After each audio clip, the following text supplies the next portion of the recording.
bientôt 22h30 sur LCI, toujours en compagnie de Samantha de Bendern, de Lucas Manger et de Michel Goya. Rebonsoir à vous. On a été rejoint par Aline Lebac-Rémer. Bonsoir. Vous êtes journaliste, cofondatrice du collectif Stand with Ukraine. Xavier Titelman, bonsoir à vous également.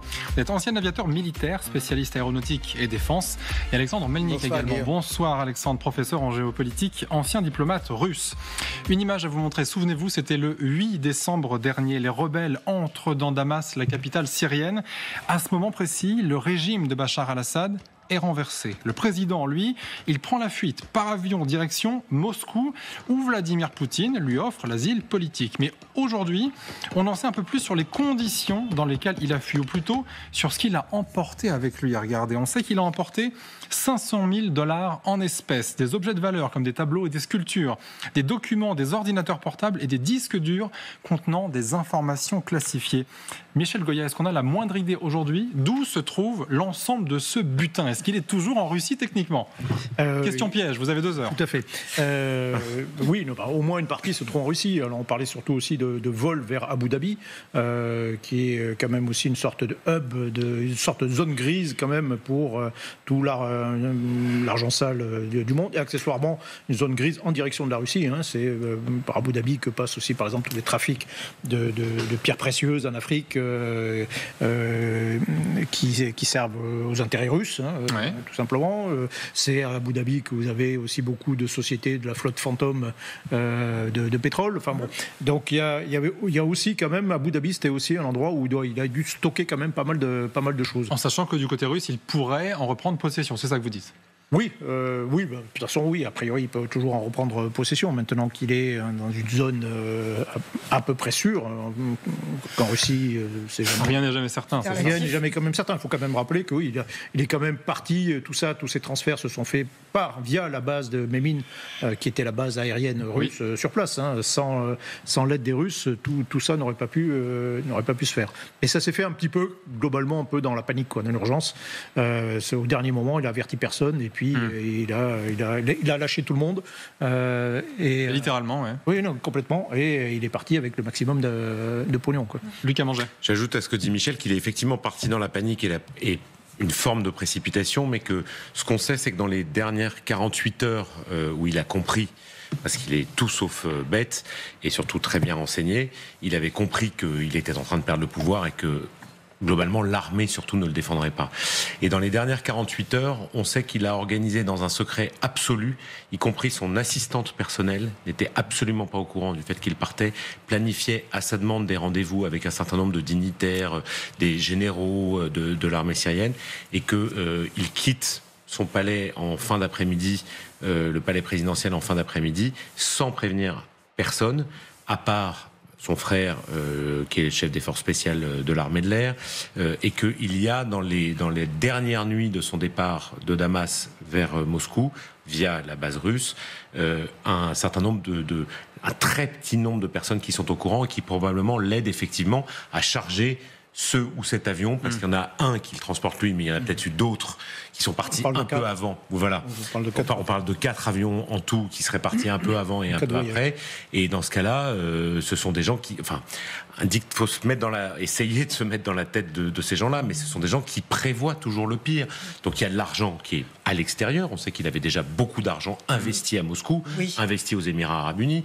Il y avait des appartements à Moscou, mais que ce sont des gens qui, par exemple, ont énormément de cash à disposition, parce que le cash, c'est ce qui permet de voyager. Donc ce cash, il embarque dans les soutes de l'avion, et ça, il y a 3-4 personnes dans la confidence. Mais il a trahi tout le monde. Il a trahi tout le monde, sauf les quelques personnes de sa famille, et de sa famille au sens à la fois sanguine et des quelques proches qui sont, encore une fois, je vous dis, son assistante, par exemple, son assistante historique. C'est de dire la méfiance, en effet. La méfiance absolue. Donc, effectivement, ces gens-là, quand ils quittent le pouvoir avec quelques biens. On va voir ça dans le détail, mais d'abord, Alexandre Melnik, est-ce que selon vous... C'est la manœuvre la plus réussie de toute la période. La seule manœuvre... La seule qui a réussi. C'est pas faux. Alexandre Melnik, est-ce qu'on peut imaginer que Vladimir Poutine a exigé une partie du pactole, justement, pour assurer sa protection sur le sol russe ? Parce que d'un côté, on peut se dire, jamais rien n'est gratuit pour Vladimir Poutine, et de l'autre côté, de l'argent, il en a déjà, Vladimir Poutine. On va penser qu'elle a besoin de pactole supplémentaire, Poutine. Je ne crois pas. Non, je ne crois pas. Elle est déjà suffisamment riche, elle a toutes les richesses de son pays en sa possession. Mais par contre, ce qu'il veut montrer, Poutine, c'est que son pays est très attirant pour les tyrans. Donc, c'est-à-dire, déjà, il avait accueilli Yanukovych, si vous vous souvenez. Donc, c'est l'ancien président ukrainien qui s'est enfui, qui a fui son pays en 2014. Donc, suite à cette révolte populaire sur la place de Maïdan. Et donc, qui est parti aussi, Yanukovych, avec son pactole, d'ailleurs, et qui se cache quelque part, et qui le cache, d'ailleurs, pactole. Ce qui prouve que Poutine, aujourd'hui, est au cœur même de ce qu'on peut appeler l'international des dictateurs, et en fait déchus, des dictateurs déchus. Et donc, et ce qui prouve aussi le narratif du Kremlin que Poutine ne lâche jamais ses alliés. Mais... Donc, quelle que soit donc la suite, l'évolution des événements, il sera toujours fidèle en amitié. Est-ce que c'est vraiment la seule chose qu'il a à gagner là-dedans, Vladimir Poutine, Aline Le Bacrémer ? Ce qu'il a gagné, en tout cas, ce qui a gagné quand même, c'est qui a gagné quand même dans cette histoire, c'est Bachar el-Assad. Pour revenir sur l'exil qu'il avait déjà organisé d'un point de vue évasion fiscale depuis des années. On parle de 40 millions, à minima 40 millions de dollars de promotion immobilière, de biens immobiliers. On parle de 19 appartements depuis au moins 10 ans qui étaient achetés, qui étaient investis. Donc on sait. En plus, où la question où il est, on a quand même quelques indices.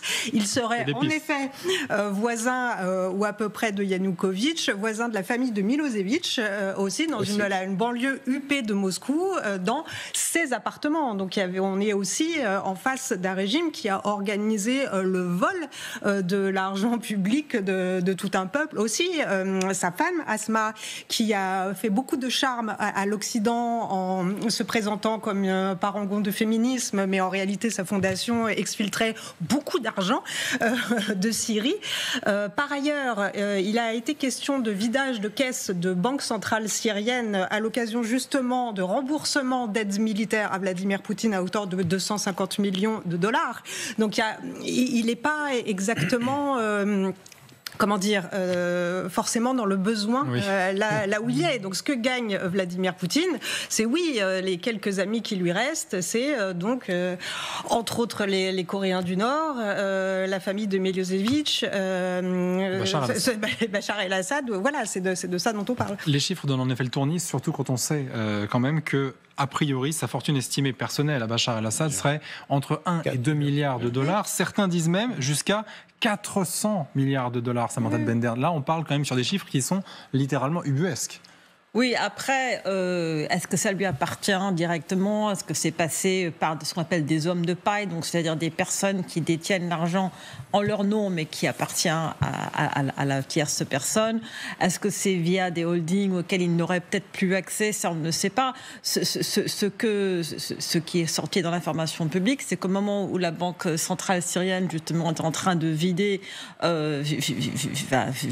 les coffres pour envoyer de l'argent à Moscou, que 2 tonnes de billets de dollars ont transité entre la Syrie et la Russie. 2 tonnes, c'est absolument énorme. C'est gigantesque. C'était pas des grosses coupures, mais même...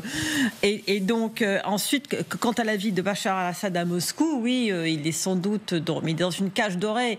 Beaucoup de rumeurs ont circulé très très tôt après la fuite que son épouse voulait rentrer au Royaume-Uni, son épouse britannique, mais les parents de l'épouse ne sont plus dans leur maison habituelle. Et là encore, malheureusement, on ne parle que de rumeurs. C'est une information qui n'est pas confirmée, mais tout laisse à présager que les parents maintenant de Asma sont à Moscou. Et que Asma ne peut pas aller au Royaume-Uni malgré le fait qu'elle ait un passeport britannique, des rumeurs sur sa maladie, des rumeurs sur un éventuel divorce. Mais le fait c'est que les Russes ne veulent pas la laisser partir, les Anglais ne veulent pas l'accueillir, les Russes ne veulent pas laisser partir les enfants non plus. Et Bachar el-Assad est confiné dans la région moscovite.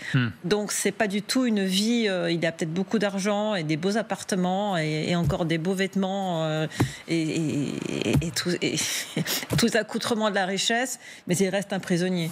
Alors, si on regarde un petit peu en détail les 3 vols qui ont servi à transporter l'ensemble de ces marchandises, on regarde en effet les 2 premiers vols. Eux, ils ont transporté des membres de la famille Assad, ainsi que de l'argent liquide et des objets de valeur. Le 3e vol, lui, a servi à transporter donc encore de l'argent liquide, des ordinateurs et des disques durs. Qu'est-ce qu'on peut trouver sur ces disques durs, Michel Goya ? Arrêtez de me poser des questions.